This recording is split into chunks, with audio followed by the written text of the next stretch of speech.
Assalamualaikum warahmatullahi wabarakatuh. Perkenalkan, nama saya Selisa Fitri, kelas A Prodi Pendidikan Biologi, jurusan Biologi, Fakultas Matematika dan Ilmu Pengetahuan Alam Universitas Negeri Gorontalo. Nah, di video kali ini saya akan mempresentasikan mengenai struktur organ reproduksi pada tumbuhan Gymnospermae dan Angiospermae, mata kuliah struktur perkembangan tumbuhan 2 yang diampu oleh Ibu Profesor Dr. Novriyola Kondoangko MP. Nah, sebelum kita masuk ke materi, di sini saya akan menjelaskan beberapa pokok bahasan yang akan kita bahas dalam materi ini.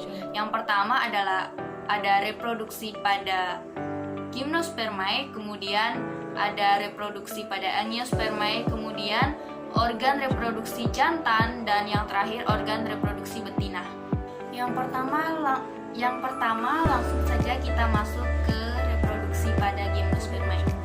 Pada dasarnya reproduksi pada Gymnospermae dan Angiospermae itu serupa. Namun terdapat beberapa perbedaan utama, termasuk lokasi pada sporofit ovula yang mengandung megasporangia, lokasi mikrosporangia, tempat biji-bijian dan sperma berkembang. Kemudian terdapat beberapa perbedaan yang lebih signifikan, seperti kompleksitas gametofit, bagaimana mekanisme penyerbukan dan pembuahan, dan nutrisi embrio yang sedang berkembang. Nah, secara umum, struktur yang terlibat dalam reproduksi Angiospermae itu terdapat dalam bunga. Sedangkan pada Gymnospermae itu terdapat pada kerucut betina atau megasporangia dan strobilus jantan atau mikrosporangia. Tumbuhan Gymnospermae atau biasa kita sebut dengan tumbuhan berbiji terbuka itu tidak jarang kita temui di kehidupan kita sehari-hari. Contoh dari tumbuhan Gymnospermae ini seperti melinjo atau Gnetum gnenomon, pakis haji atau sikas, damar, kemudian ada ginkgo biloba dan pinus. Reproduksi pada Gymnospermae ini dapat terjadi melalui vegetatif maupun melalui generatif. Secara vegetatif dapat melalui tunas tumbuhan, contohnya pada pinus. Pada bagian bawah tumbuhan pinus, pada tunas akar tumbuhan pinus. Kemudian pada secara generatif pada pinus yang telah dewasa ini akan menghasilkan alat reproduksi, yaitu alat reproduksi jantan dan betina, yaitu strobilus betina dan strobilus jantan. Nah, di sini saya telah menyajikan gambar contoh kerucut betina atau strobilus betina pada pinus. Pada gambar A adalah gambar memajang median pucuk strobilus betina pada pinus yang terdapat sisik, di dalamnya terdapat ovula. Kemudian pada gambar B merupakan pembesaran dari bakal biji dari pinus ini. Ujung mikropilar dari bakal biji menghadap sumbu kerucut, juga terdapat serbuk sari di ruang serbuk sari di dalamnya. Pada bagian C atau gambar C ini merupakan bagian memanjang dari kerucut jantan atau mikrosporangia pada pinus yang menunjukkan bantalan mikrosporofil secara adaksial dan 2 mikrosporangia. Nantinya hanya satu dari pasangan yang dapat dilihat dari bagian ini. Pada gambar D merupakan pembesaran sebagian mikrosporangium yang menggambarkan butiran serbuk sari yang telah berkembang dari mikrospora. Pada tumbuhan pinus yang merupakan contoh dari tumbuhan Gymnospermae ini, ketika dewasa maka akan menghasilkan yang namanya runjung betina atau strobilus betina dan juga runjung jantan atau disebut juga dengan strobilus jantan. Nantinya kedua strobilus ini akan mengalami meiosis. Meiosis terjadi di megasporosit yang terletak di dalam megasporangia. megasporangium. Biasanya dalam tetralinear megaspora. Nah, 3 di antaranya akan gugur, 1 lagi akan berkembang menjadi megagametofit. Saat megaspora fungsional membesar, nukleus akan membelah berulang kali. Pada beberapa spesies, selama beberapa bulan disertai dengan peningkatan volume sitoplasma dan ukuran gametofit yang sedang berkembang. Selama musim semi berikutnya, misalnya pada Pinus virginiana, dinding berkembang di antara banyak inti, dan 1 atau lebih inti arcogenio berkembang di dekat ujung mikropilar gametofit. Masing-masing mengandung sel telur yang besar.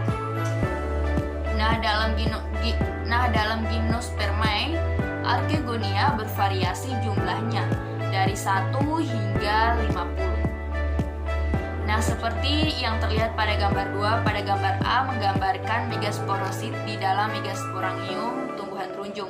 Kemudian pada gambar B adalah bakal biji matang yang nantinya akan menjadi megagametofit.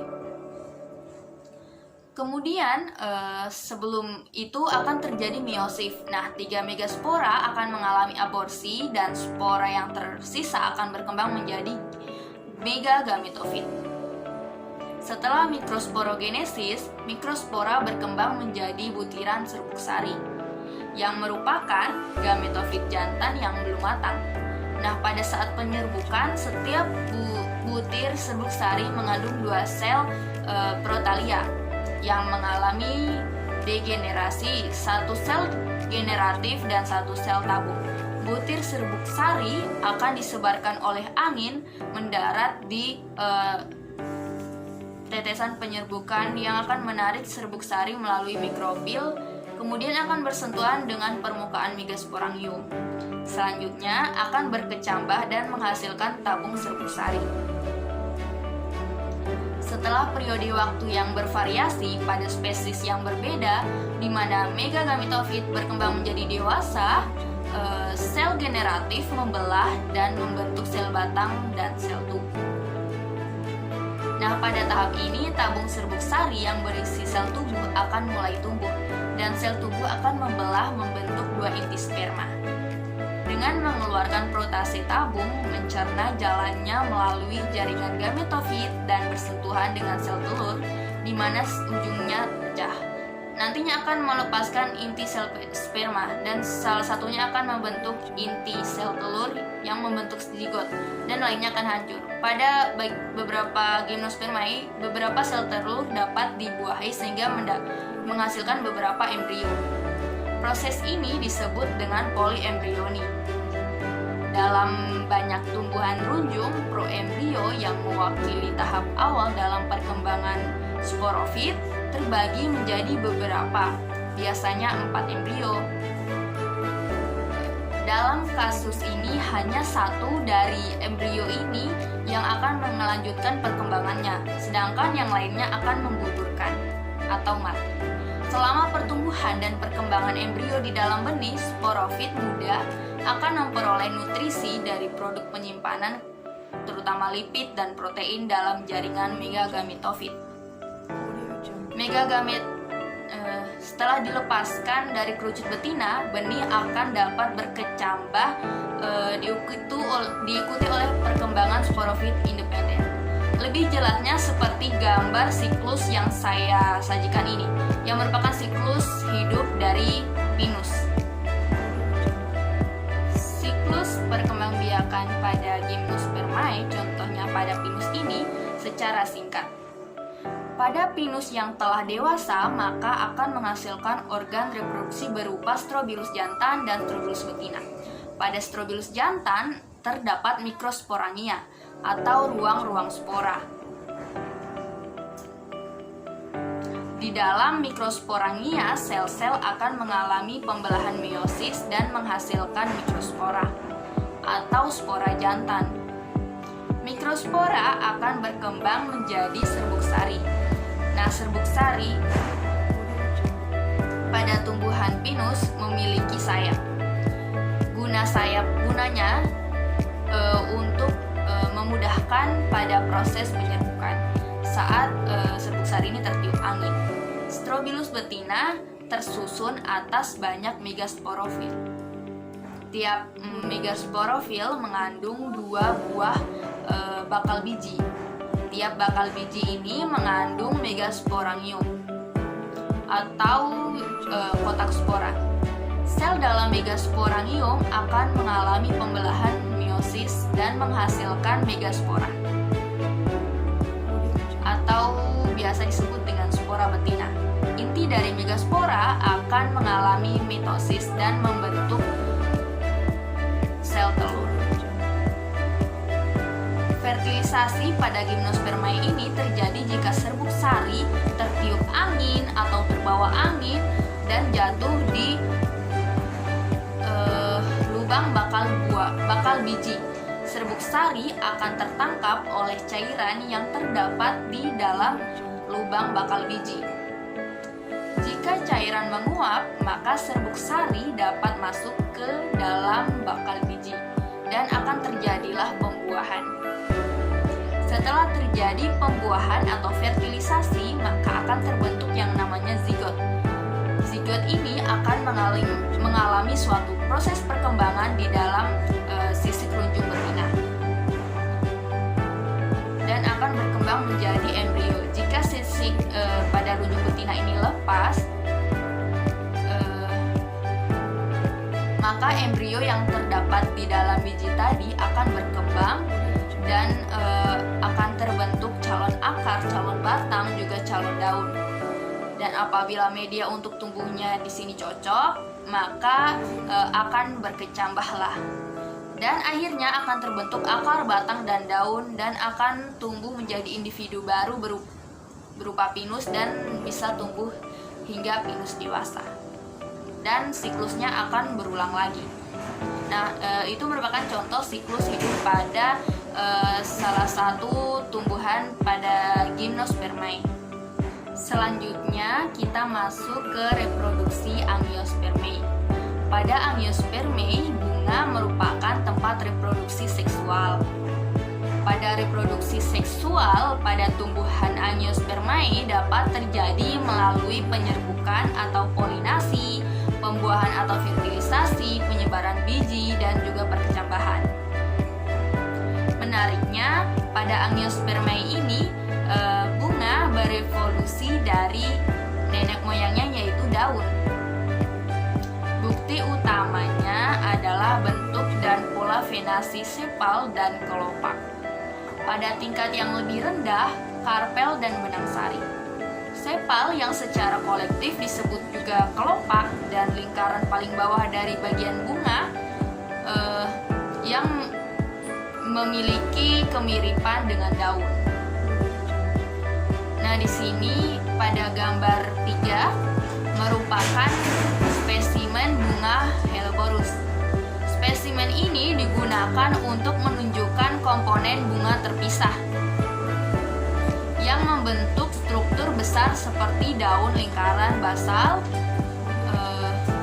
yang ditandai dengan SE. Di sini simbolnya SE atau sepal. Kemudian diikuti oleh kelopak yang disimbolkan dengan huruf P. Kemudian terdapat benang sari dengan simbol S, karpel, putik, dan dengan simbol C. Pada gambar keempat, pada bagian A merupakan semua putik dari alisum yang menonjol. Pada gambar B merupakan stigma yang bercabang, atau di sini Lilium grandivorum, yang di luarnya melekat banyak serbuk sari. Pada gambar C dan D merupakan bagian melintang melalui ovarium putik majemuk. Benang sari terdiri dari filamen, tetapi tidak selamanya terdiri dari filamen. Pada ujungnya terdapat kepala sari yang biasanya berisi 4 mikrosporangia. Fungsi utamanya adalah untuk produksi butiran serbuk sari. yang setelah berkecambah akan menghasilkan tabung serbuk sari, dan masing-masing akan berisi 2 sel sperma. Lingkaran terminal dari bagian bunga terdiri dari karpel. Karpel terdiri dari ovarium yang berisi bakal biji, yang akhirnya akan berkembang menjadi biji. Dan di ujung terdapat stigma. Stigma adalah reseptor serbuk sari dan struktur tempat serbuk sari berkecambah. Bagian dari setiap lingkaran bunga mungkin terpisah atau bisa juga menyatu selama perkembangan. Karpel tunggal disebut dengan putik sederhana, sedangkan karpel yang menyatu terdiri dari beberapa disebut dengan putik majemuk. Pada peristiwa penyerbukan, pada tumbuhan Angiospermae ini dapat dibantu oleh angin atau biasa disebut dengan anemogami, serangga atau biasa disebut dengan entomogami, burung atau ornitogami, dan kelelawar chiropterogami, dan bantuan manusia atau disebut dengan antropogami. Salah satu modifikasi berdasarkan evolusi organ reproduksi Angiospermae adalah kehadiran sebagian besar bunga dari satu atau lebih nektar. Kelenjar sekretori khusus dalam berbagai bentuk yang menghasilkan nektar, yakni cairan yang seringkali mengandung gula dengan konsentrasi tinggi. Nektar ini dimanfaatkan sebagai sumber makanan oleh beberapa serangga dan burung. Nektar biasanya muncul di wadah bunga, di mana mereka mungkin mengelilingi pangkal putik, bahkan menutupi pangkal filamen benang sari. Akan tetapi, pada bunga dengan ovarium inferior, nektar biasanya terletak di atas ovarium dan mungkin mengelilingi pangkal stilus seperti pada Pornus. Selanjutnya, kita masuk ke struktur reproduksi jantan pada bunga. Sebagaimana yang kita ketahui, pada Angiospermae, bunga merupakan alat reproduksi seksualnya. Karakteristik sistem organ reproduksi di mana terdapat 2 proses dasar reproduksi seksual, yakni meiosis dan fusi gamet jantan dan betina,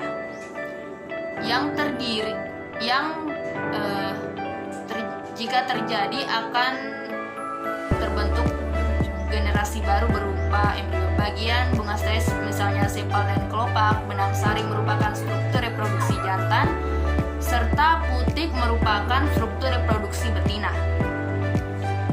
Bagian bunga biasanya ditanggung dalam lingkaran berpola melingkar. Sumbu tangkai bunga yang dikenal sebagai wadah merupakan modifikasi dari batang.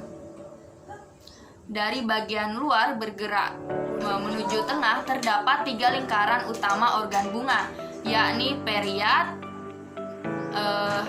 atau yang di sekitar bunga, kemudian di dalamnya ada sepal dan kelopak bunga. Selain periat terdapat androsium dan ginosium. Androsium atau benang sari dan ginosium adalah alat reproduksi betina. Bunga mungkin tidak ada beberapa bunga yang tidak memiliki ketiga bagian tersebut.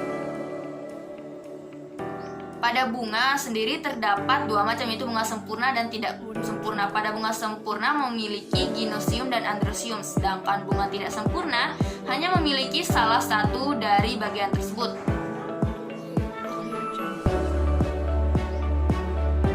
Jika bunga mengandung salah satu reproduksi disebut dengan pistil. Nah, di sini saya menyajikan gambar struktur bunga. Kita bisa melihat sendiri terdapat bagian-bagian dari bunga. Pada gambar struktur bunga ini terlihat dengan jelas ada yang namanya karpel dan stamen. Nah, karpel ini merupakan alat perkembangbiakan betina dan stamen merupakan alat perkembangan jantan. Alat perkembangan betina atau karpel ini terdiri dari stigma atau kepala putik, kemudian ada stilus atau tangkai putik, dan terdapat ovari atau ovarium. dan yang merupakan bakal buah. Nah, di dalam bakal buah ini terdapat ovulum atau bakal biji. Sedangkan pada organ reproduksi jantan atau stamen terdapat filamen dan anter. Filamen atau benang sari dan anter atau kepala sari yang digunakan untuk menyimpan serbuk sari. Polen atau serbuk sari untuk penyerbukan. Filamen merupakan tangkai sari yang akan membantu pada proses reproduksi. Struktur reproduksi jantan terlibat dalam produksi serbuk sari yang memunculkan gamet jantan, yaitu sel sperma atau hanya sperma. Butir serbuk sari atau gametofit jantan berkembang dan matang di dalam kepala sari yang terletak di bagian terminal filamen.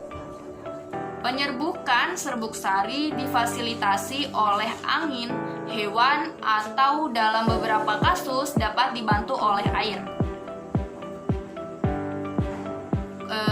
Kemudian pada gambar 7 ini merupakan potongan membujur dari Pinus sp yang terdiri dari struktur reproduksi jantan dan struktur reproduksi betina.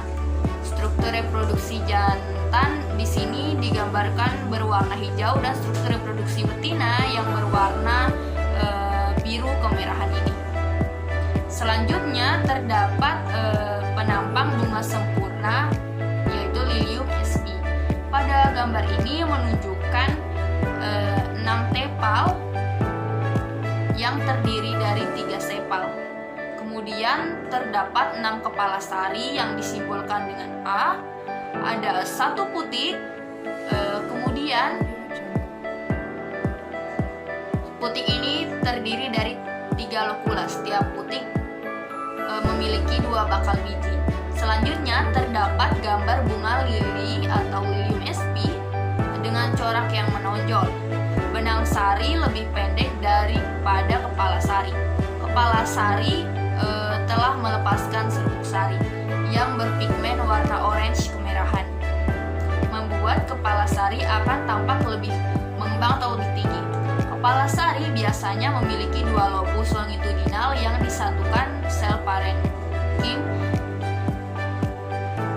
yang merupakan kelanjutan dari filamen. Setiap antera lobus berisi 2 kantung serbuk sari longitudinal atau lokula, yang di dalamnya terdapat butiran serbuk sari. Selanjutnya kita masuk ke struktur reproduksi betina. Struktur reproduksi bunga betina biasanya dirancang untuk memungkinkan proses pembuahan serta perlindungan, yaitu melindungi embrio yang sedang berkembang dan untuk menyediakan penyebaran bunga bagi spesies ke lingkungan geografis baru yang sesuai. Semua bagian bunga dianggap daun yang telah termodifikasi secara evolusioner. Struktur reproduksi betina biasanya terdiri dari yang paling dalam lingkaran organ bunga pada tumbuhan Angiospermae.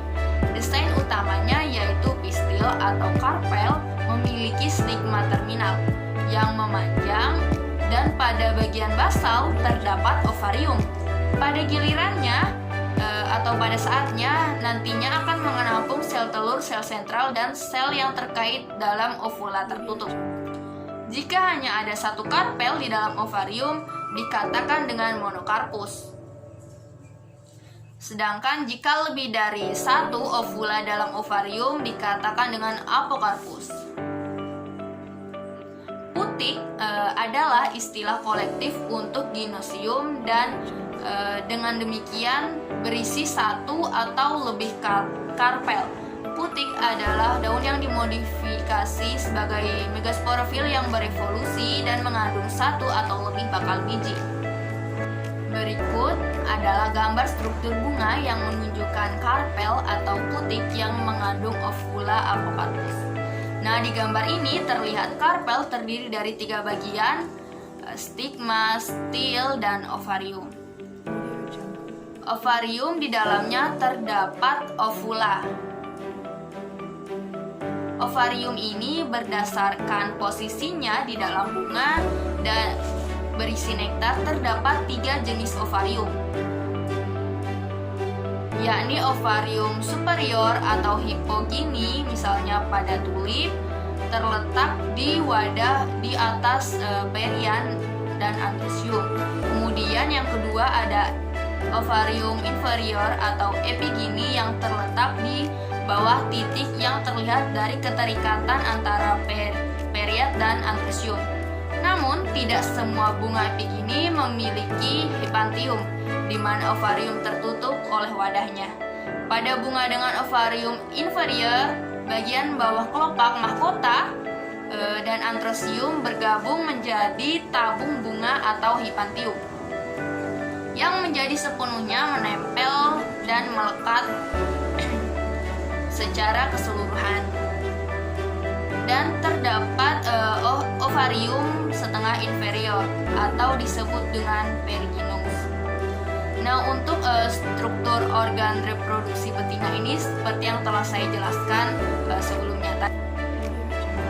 Itu tadi adalah penjelasan dari saya mengenai materi organ reproduksi pada tumbuhan Gymnospermae dan Angiospermae.